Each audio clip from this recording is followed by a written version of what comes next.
A modern fighter is a combination of beauty and power, speed and maneuverability. Its flight fascinates audience in any air show and makes potential enemies mute. A fighter has a hard task. It has to win a fight not only with the like, but with the aircraft of any other type. Everything progressive at the moment in the aviation science and technology is invested in the creation of a fighter. Researchers test in flight ever unknown and out-of-limit modes. The level of aviation development in the country is mostly determined by the ability to create a fighter of its own. Currently, the authority of the Russian school designing aircraft of this type is acknowledged worldwide. But that was not always so. This is a story of the Russian fighter development.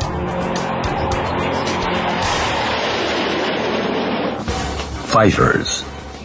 First victories.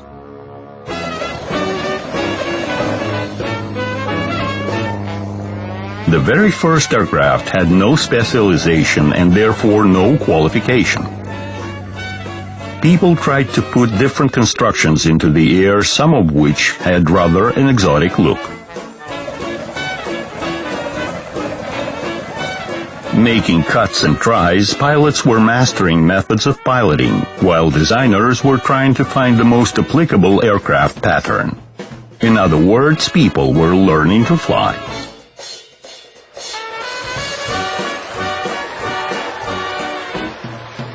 The miraculous qualities of the new type of technique could not leave the military indifferent.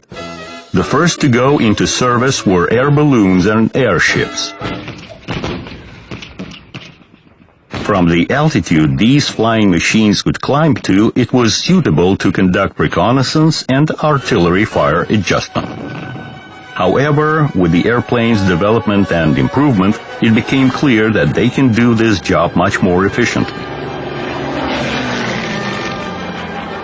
It also became clear in Russia, where in 1910 the first military aviation training school appeared. Pilots trained in France became instructors. The first aircraft for the developing national military aviation were purchased abroad.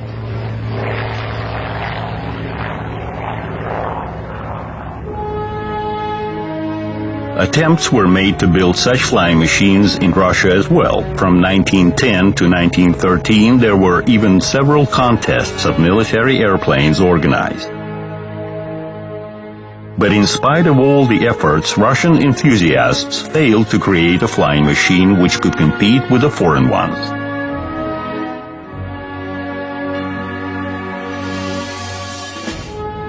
And the chief commander of the Russian aviation, the Grand Duke Alexander Mikhailovich, did not bestow the national designers, preferring to buy aircraft and licenses for their production abroad.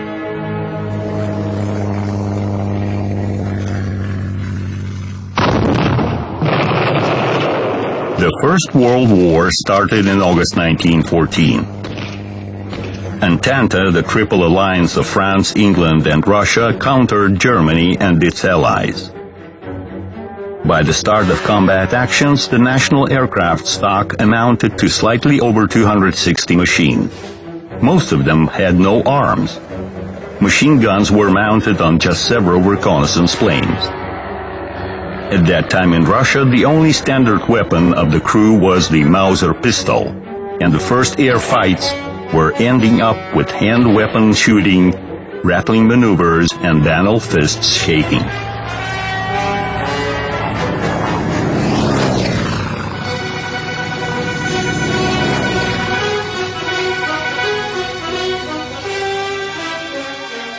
In the Western and Eastern fronts, pilots were trying to solve the armament problem of their airplanes independently. Interesting but useless were attempts of Pyotr Nesterov, one of the aerobatics founders. In early August 1914, he installed a knife in the tailpiece of his Moran, designated to cut cover of the enemy's air balloons. However, this was not put into practice. Nesterov's second invention was a long wire with a load, which he hoped to put over the propeller of the enemy's airplane.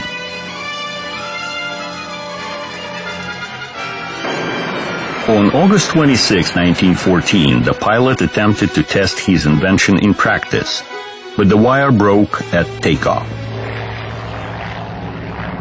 In his second flight of the same day, Nesterov met an Austrian Albatross reconnaissance airplane. Having no other means of stopping the enemies, Nesterov made a desperate move, a ram attack. Both pilots died.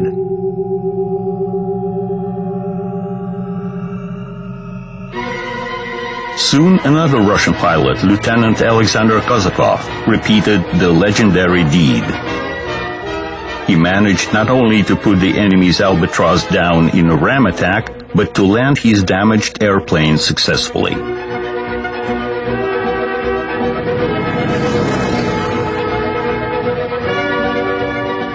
Pilots repeatedly tried to mount a machine gun on the airplane, the most efficient weapon in a fleeting air combat. The best way to attack an enemy airplane was then thought to be from back below. Therefore, the machine gun was put at an angle upwards so that the line of fire to go over the propeller.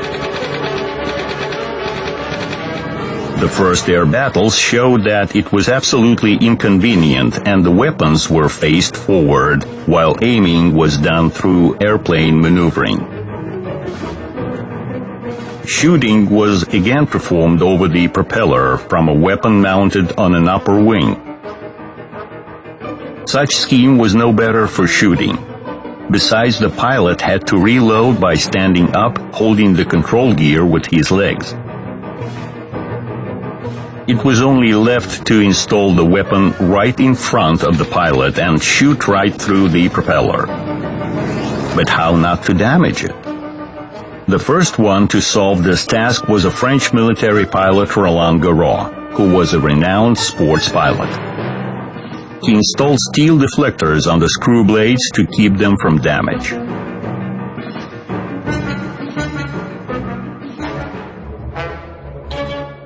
In spring 1915, Garros won several air fights on a Morane-Saulnier airplane equipped with a machine gun shooting through the propeller. Soon the secret of his Morane became known to the enemies. But Germans did not copy the French invention, considering it to be non-efficient. They started to develop a shooting-through propeller device of their own. A German engineer, Schneider, invented a firing synchronizer, which was delaying a shot the moment propeller blade passes the line of fire.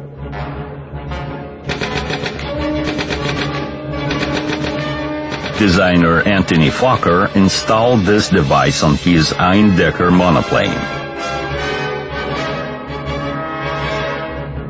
In summer 1915, airplanes with a synchronizer showed their advantages in air combat. Aiming became very comfortable for the pilot. Destruction of the like in the air with the help of the onboard shooting defined the birth of the new combat aircraft class, the fighters. While Morane-Saulnier and Fokker Eindecker can be named the first in the world fighters. In the end of 1915, the Russian military pilot Viktor Dubovsky, independently from the Germans and the Allies, designed a synchronizer of his own, which however did not receive any wide use. Combat activities of those times had their own peculiar features. Engines were often playing pranks and airplanes were getting out of order due to intensive use and bad weather, since the main construction materials were wood and textile. Russian aviators had even more hardships. Russia was way behind Germany in the number and quality of its aircraft. Air Force units' supply was poorly organized and totally depended upon deliveries from abroad. Any flight was already a great risk. Technical deficiencies were covered by permanent tension, courage, and often heroism of the Russian pilots.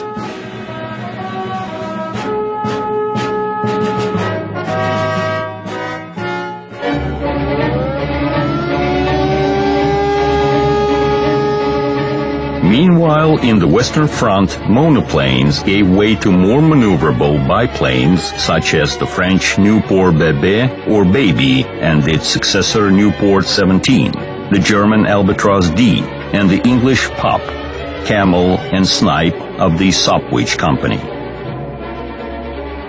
Designers of the latter, attempting to improve maneuverability, created a triplane. According to its trophy sample, the Germans built their Dreidecker, one of the notorious symbols of the First World War.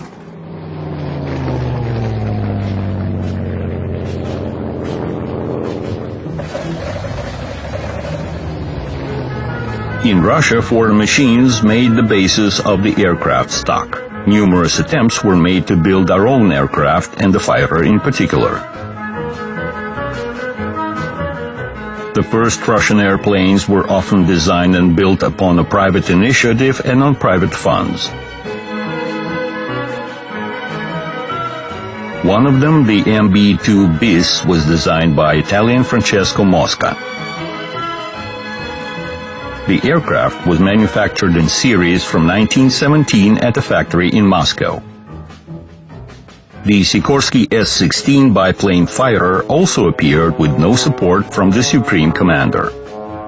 Businessman and organizer of the Ilya Muromets aircraft squad, Mikhail Shidlovsky, funded S-16 fighter with his own money.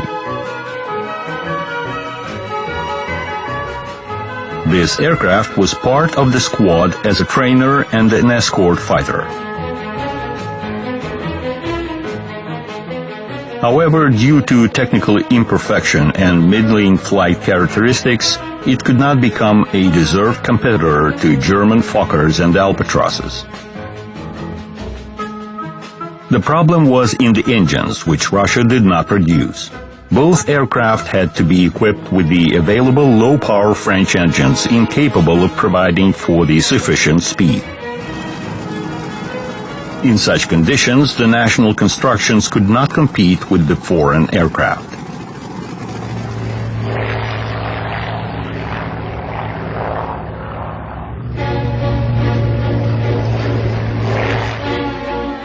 The struggle for the air superiority in the Russian front became especially acute in spring 1916. In this connection, the fighter aviation gained a special status and became independent. Fighter units were formed, although they were staffed with the normally outdated Nieuport 10 and Spad A2.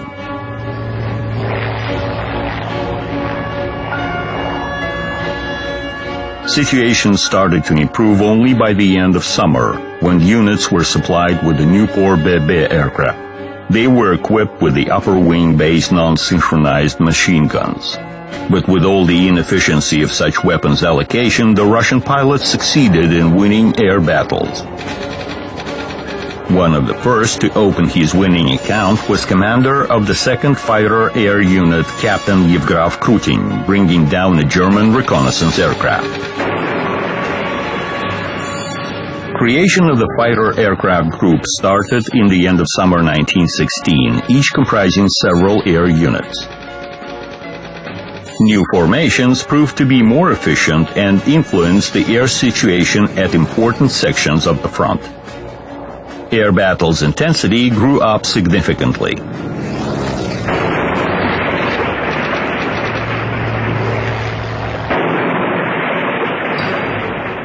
Soon the first publications on the tactics and combat application of fighters appeared in Russia, written by the Russian military pilots. Yevgraf Krutin became the most productive author. Analyzing its own combat experience, he worked out principles of the fighter unit's organization, published works on tactics, described methods of air attacks and exits therefrom. Besides understanding the importance of the issue, Krutin proposed to open an aerobatic school in Russia for training fighter pilots.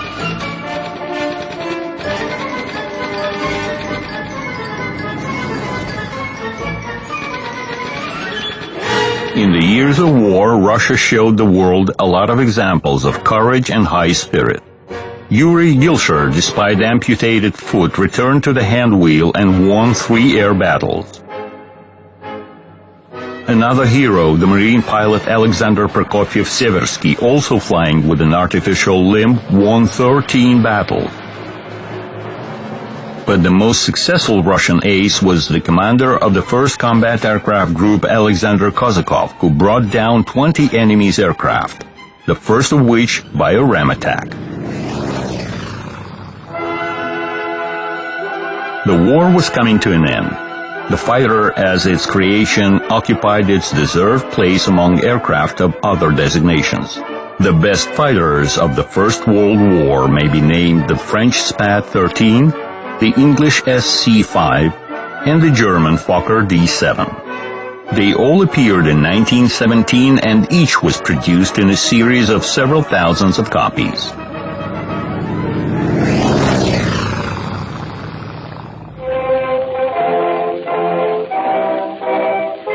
Experience of the First World War showed how important aviation was. Therefore, right after October 17, for the protection of the revolution, the Bolsheviks needed armaments, including combat aircraft. But such plans were hard to be carried out. In the chaos of the Civil War, nobody was thinking of aviation.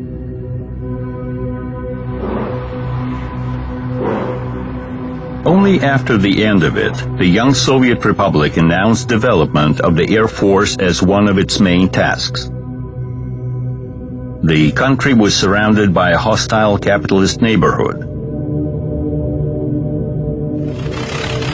However, money is beyond politics, and before constructions of its own started to appear, the Soviet government continued to buy combat aircraft, engines, and licenses for their production from the very same neighborhood.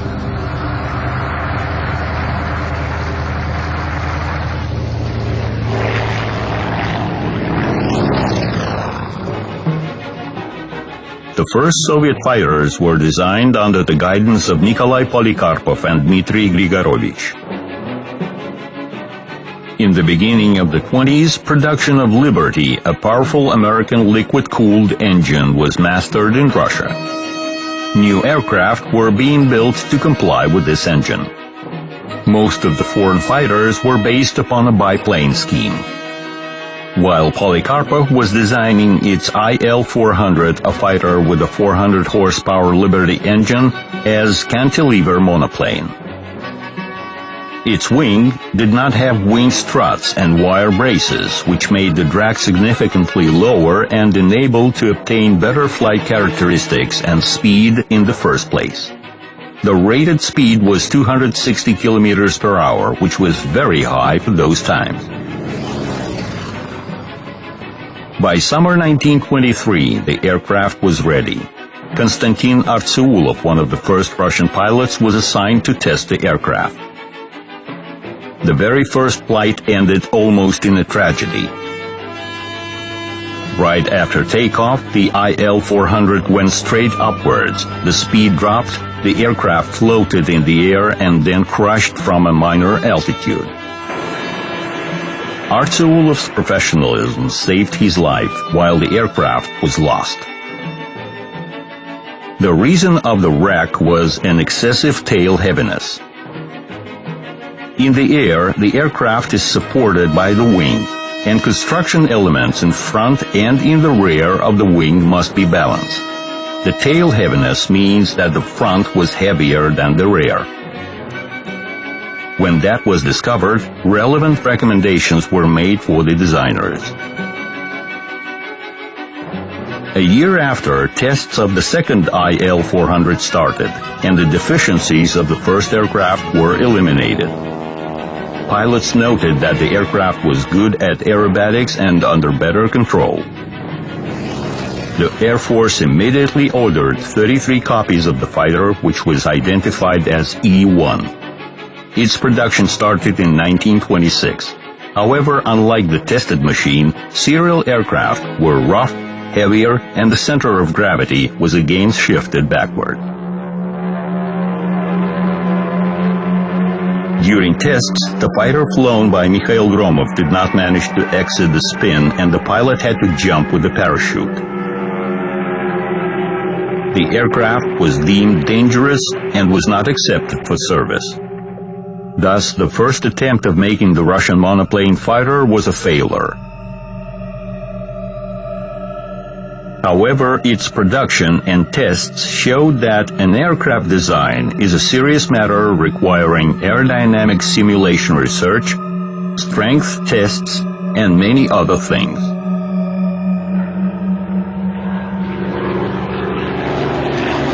From the very beginning of the fighter's history, attempts were made to use the monoplane scheme, which promised to be more advantageous than the biplane scheme.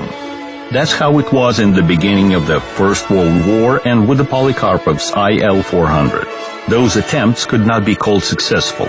The technical level will progress only by mid-30s. That's when monoplanes started to dominate in the fighter aviation.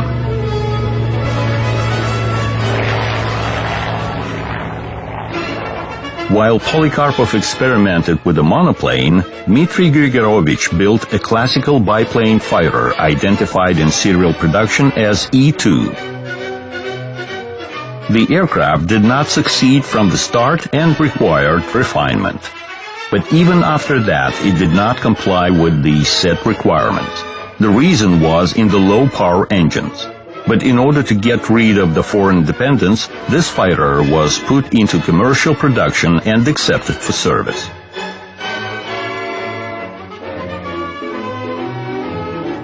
The next in row to be accepted for service were E-3 and E-4 fighters.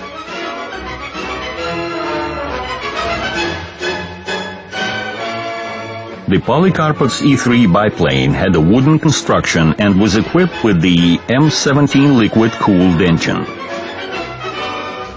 For its time, it was the fastest Soviet aircraft. With this aircraft, Mikhail Gromov reached 290 kilometers per hour. From 1928, the aircraft started to arrive to the aviation units. Almost 400 copies of this aircraft were produced. E-4, made by the construction team of Pavel Sukhoy under the Tupolev's general supervision, became the first Soviet all-metal construction fighter. It had M22 air-cooled engine. It was also used in such an exotic project as the wing aircraft. 2 E-4s were put on a TB-1 heavy bomber's wing and could detach in the air to perform independent flight.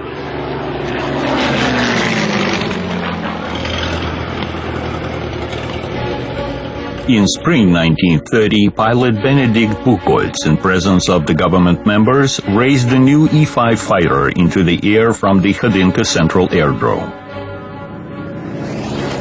The rudder was decorated with letters VT, deciphered as internal prison. The reason was that designers Polikarpov and Grigorovich, as alien social elements, by that time found themselves in prison, where they in fact designed the E-5. This was one of the first NKVD attempts to set control over aircraft designers with the help of repressions, which later became massive. Interesting to know that, distrusting Soviet designers, the Soviet government ordered a German engineer, Ernst Heinkel, to develop the fighter. The latter made an aircraft defined as E-7, which was accepted for service in the Red Army. However, E-5, entering service a bit later, in many parameters left the Heinkel's aircraft behind and became the best Soviet fighter of the early 30s.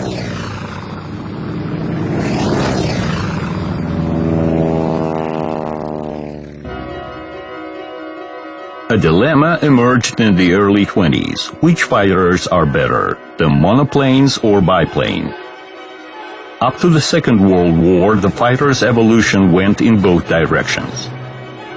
And while in the 20s monoplanes could hardly compete with the biplanes, from the early 30s, with the appearance of perspective machines, the monoplane scheme started to dominate.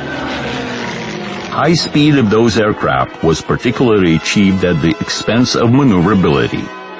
Therefore, a classification was adopted in the Soviet Union according to which traditional biplane fighters were called maneuverable, while the new monoplanes were called fast speed.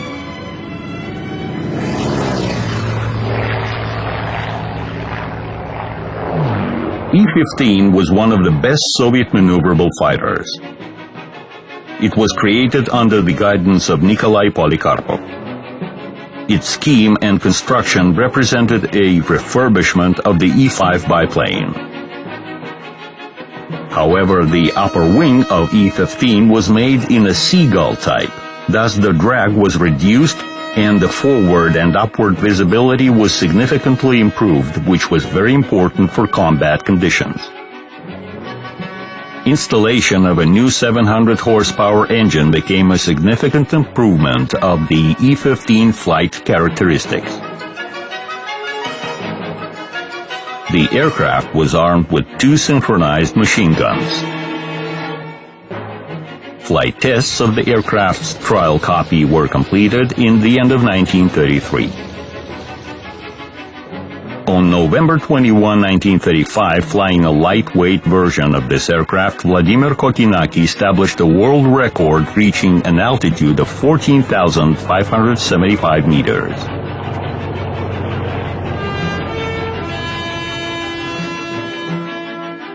Further improvement of the Soviet maneuverable fighters followed the path of the successful E-15. Its modification E-15 bis was put into production in 1937. The upper wing seagull was straightened up, construction reinforced, and instead of 2, there were now 4 machine guns.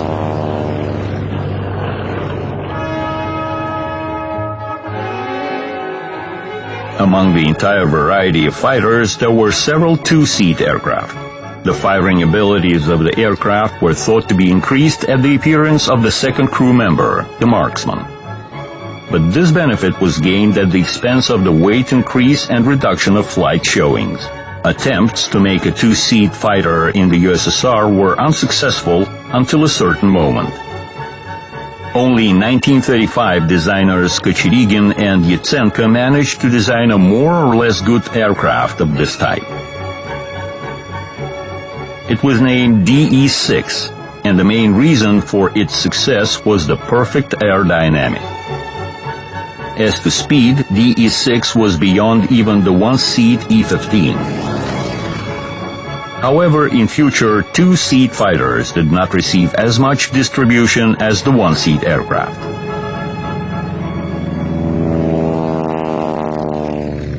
In the early 30s, works to create fighter monoplanes accelerated.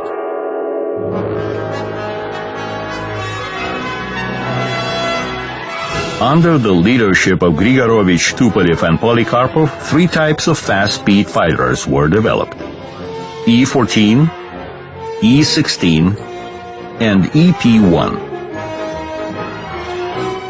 They were put on tests one after another, upgraded in parallel, and there was to an extent competition between them. Among these contenders struggling to be named the fastest fighter, the Polikarpov's E-16 was the most successful. It was the first to appear among its counterparties. The first sample, E-16, took off on December 30, 1933. The factory tests were performed by Valery Chkalov, while the state tests were conducted by Vladimir Kokinaki and Vasily Stepanchonak. The fighter turned to be rather strict in control and demanded precise coordination of the pilot's movements. In other words, E-16 required pilots with at least mid-level or even higher qualification, which of course was not an advantage of the new aircraft. However, this feature was neglected, since during tests the aircraft showed good speed characteristics. Minor defects were being eliminated in the course of the tests and commissioning. Despite the military's interest, E-16 did not receive immediate use in the Air Force. It needed large aerodromes, and only upon the completion of runways in the end of 1935, E-16 started to appear in the combat units. Various E-16 modifications were identified by adding a type number. They differed by the engine brand, armament, and constructive peculiarities. E-16 Type 5 became one of the most popular modifications, equipped with the M25A engine. First modification had closed cockpit. However, pilots as a rule flew with the open canopy, worrying that the sliding part may not work in a critical situation and the plexiglass quality was not the best.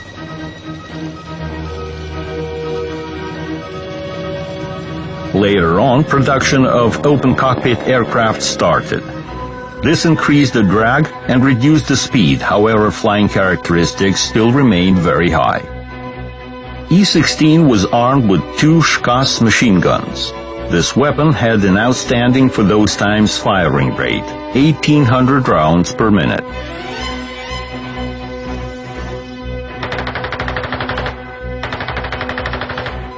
Although pilots noted insufficient firepower of the fighter, therefore Polikarpov offered E-16 armed with cannons in addition to machine guns. 2 20mm cannons were installed in the wing, and E-16 Type 12 became the first Soviet serial fighter with cannon armament. Cannon versions of the E-Shock, as E-16 was lovingly called, were designated first of all to fight bombers. They were also used for attack actions. There were also 2-seat training E-16, the so-called dual cockpits. The most massed dual cockpit was UTI-4. It played a huge role in training crews for flights on fast-speed fighter. Starting from 1935, the Red 5 was showing its flight art at the Red Square parades and at air shows in Tushino. That's how the E-16 aerobatic group was called. For most of the pilots, the right to fly in the Red 5 was the highest assessment of their professional skills. The group aerobatics on those aircraft could be performed only by first-class pilots.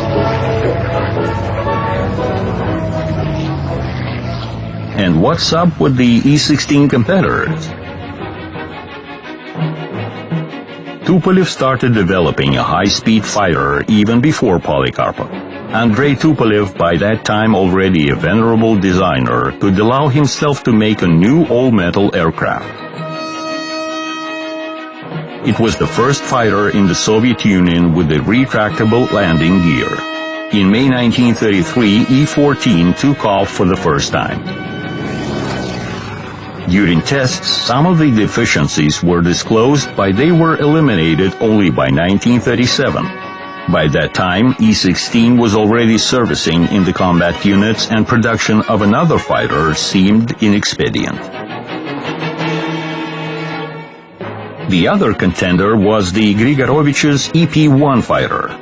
This aircraft had one peculiar feature, the recoilless cannon. Developed by Leonid Kurchevsky in the early 30s, these cannons became popular in the USSR. Being relatively lightweight, they could have large caliber and relevant destructive ability. It was quite clear that the military wanted to install new weapons on fighters. 2 aircraft equipped with these cannons were built in 1931, the E-12 of Tsagi and the Grigorovich's EZ fighter.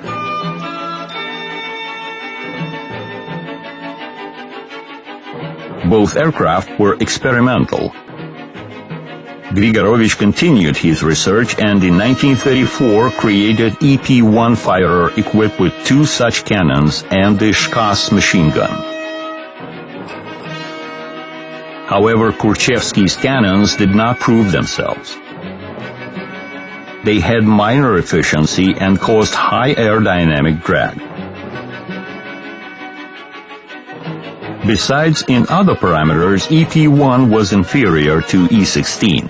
The subject was closed.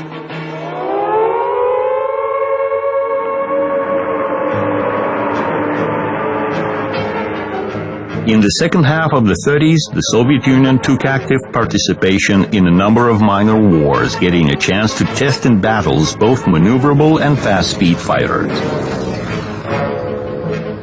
In autumn 1936, the civil war in Spain started. Soviet volunteers went to help the Republicans. USSR sent its military technique as well. In the Spanish sky, the E-15 biplanes met with the aircraft of Franco. Combat capabilities of the Chatas, how the Spanish called E-15, appeared to be much higher than of the enemy fighters, the Italian Fiat CR-32 and the German Heinkel 51. In the air battles, combat aircraft revealed their strong and weak points, improving methods of air fights. In Spain, for instance, pilots applied tactics of interaction of maneuverable E-15s with a fast E-16s. The task of the fast fighters was to catch up with the enemy and get engaged in a combat. After that, the maneuverable E-15s would pick up the relay, while the E-16s would be free to attack the bombers.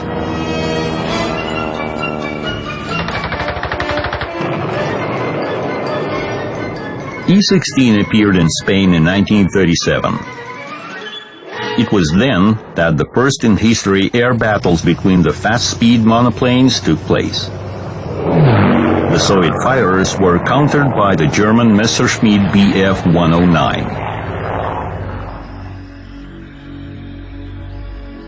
This all-metal aircraft was a new dawn for the fighter aviation. It comprised almost all features of a fast-speed monoplane: excessive wing loading, retractable landing gear, closed canopy.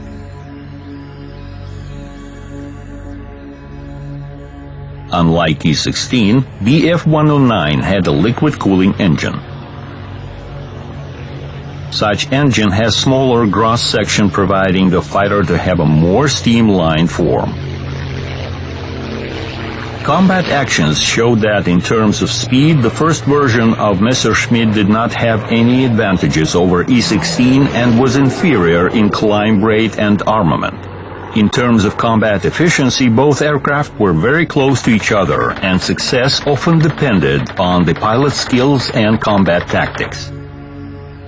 Installation of a new 1,000 horsepower engine on the new version of Messerschmitt provided for the blunt improvement of all its flight characteristics.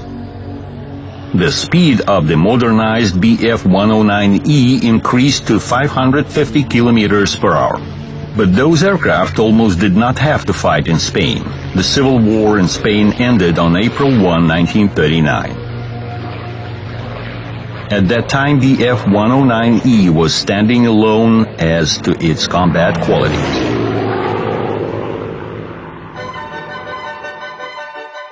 Polikarpov made an interesting attempt to produce a similar fast-speed fighter. The aircraft was identified as E-17. One revolutionary point differed it from the German aircraft.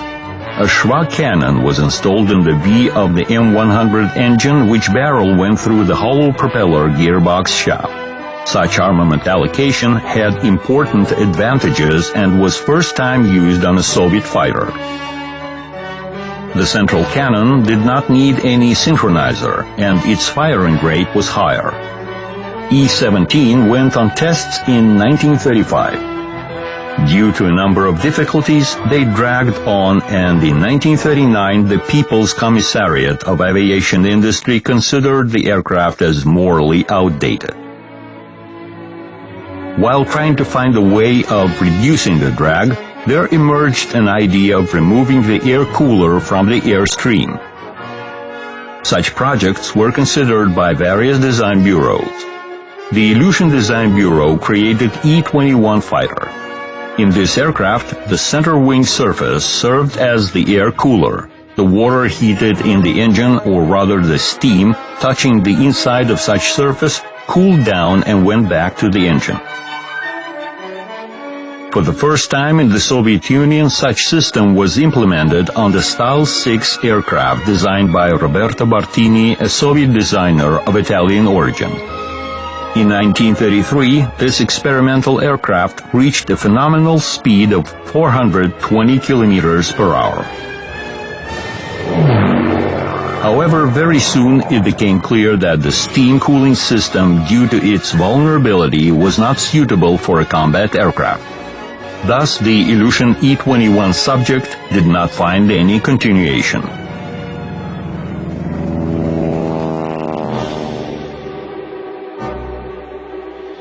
In the meantime, fighters serving in the Soviet Air Force were undergoing combat examination.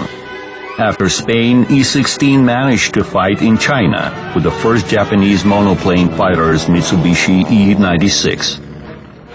This aircraft had non-retractable landing gear and was losing to the Soviet fighter in speed. However, it had good maneuverability and was accessible to pilots of lower qualification, thus standing out of E-16. During the Halkyn-Gol conflict in May 1939, another Japanese competitor to E-16 was the E-97 fighter of the Nakajima Company. This aircraft was a serious counterparty. Radio stations on board Japanese fighters provided for the coordinated combat actions, while Soviet pilots had to do without the radio.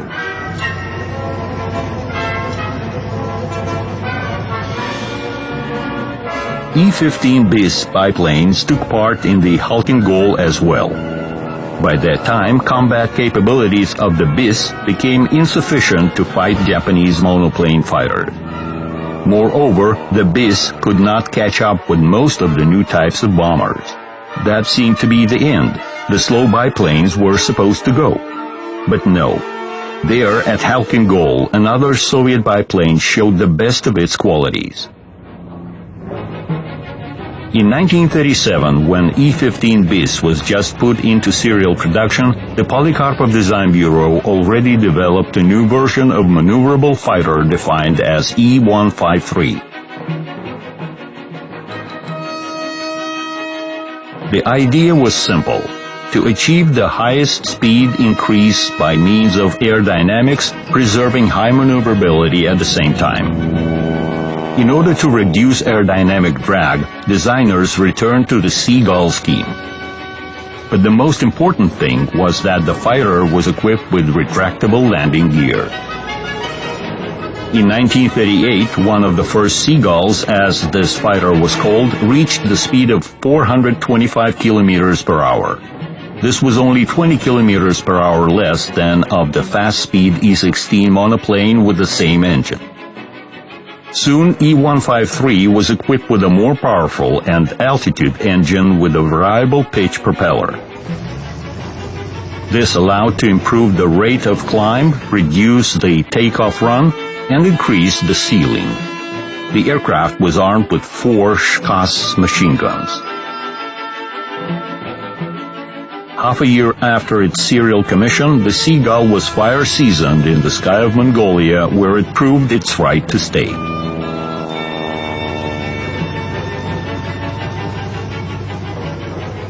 The E-153 biplane fighter was an example of its scheme perfection. But Polikarpov did not stop to rest. E-190, which emerged in the very end of 1939, had a record-breaking ceiling of 12,400 meters and a speed of 450 kilometers per hour. However, by that time, this kind of speed was already insufficient.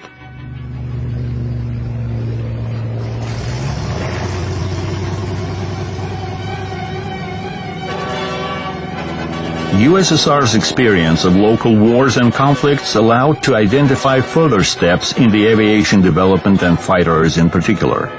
After Spain, for example, armored back seats were introduced to protect the pilot from beneath and from the back.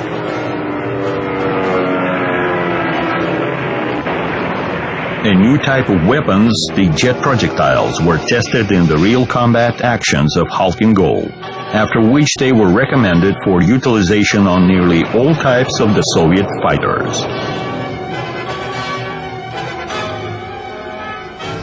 The new and more powerful engines were supposed to make the basis for the fighters' further improvement. Wide implementation in the second half of the 30s was enjoyed by the 2-row air-cooled radial engines, which having the same cross dimensions were much more powerful. This motor was meant for the new E-180 fighter of the Polikarpov Design Bureau, which was supposed to substitute E-16. The first flight of this experimental fighter took place in a frosty day of December 15, 1938. The engine stopped due to overcooling. Pilots' attempts to reach the airfield were in vain. Valery Chkalov, piloting the aircraft, a hero and the country's favorite, died. After this catastrophe, it became clear that to obtain the new fighters so much required by the Soviet Air Force will be impossible. The accident with E-180 turned into a tragedy not only for the pilot, but for the aircraft creators. In the spirits of those times, they were the ones to blame. But it was just a minor episode in a huge wave of repressions breaking down the most talented and active personalities, including designers and officers. And it was one of the basic reasons for the catastrophic incompliance of the Soviet aviation with the spirit of times.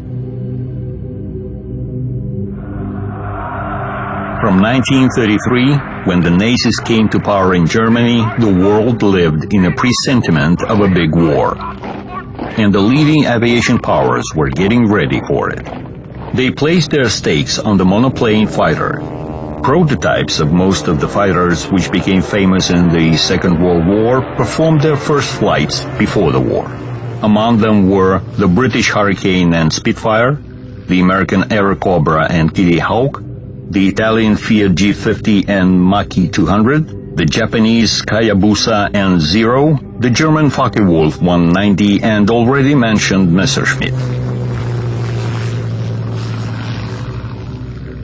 What the Soviet Union had at this point?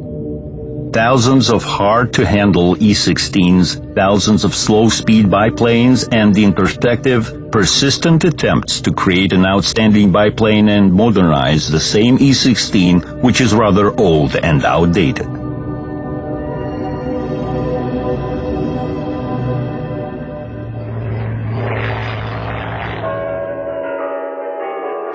In spring 1939, Stalin decided to get a personal sense of the new aircraft development and summoned a huge conference in Kremlin inviting designers and captains of the aviation industry as well as representatives of the piloting and commanding personnel of the Air Force. In result of the conference, 12 design groups were given assignments to design new fighters. In essence, it was a tender in which many of the Soviet aircraft designers took part. A lot of different constructions appeared in the result. Mikhail Pashinyan proposed a classic E-21 monoplane fighter. Alexei Borovkov and Ilya Florov designed E-207, which uniqueness was that the biplane's cell had no bars and wire braces.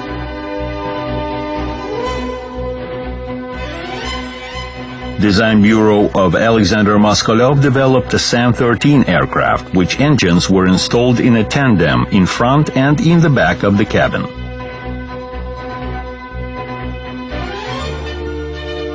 The most interesting was an ES fighter construction developed by pilot Shevchenko and designer Nikitin.